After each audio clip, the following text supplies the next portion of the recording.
ألف لام را. تلك آيات الكتاب المبين. إنا أنزلناه قرآنا عربيا لعلكم تعقلون. نحن نقص عليك أحسن القصص بما أوحينا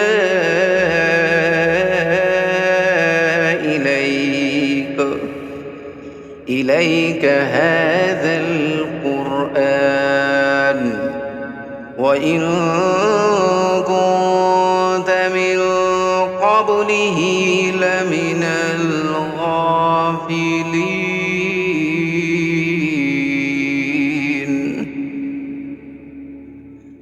إذ قال يوسف لأبيه يا أبت إني رأيت 11 كوكبا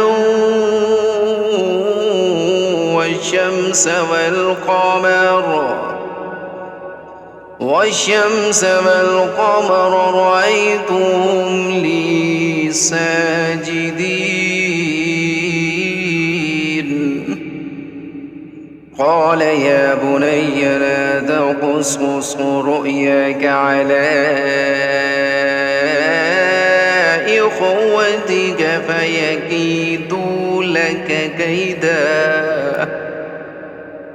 إن الشيطان للإنسان عدو مبين.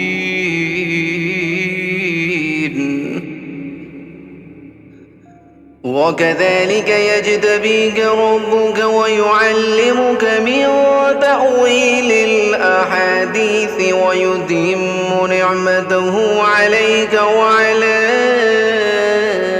آل يعقوب وعلى آل يعقوب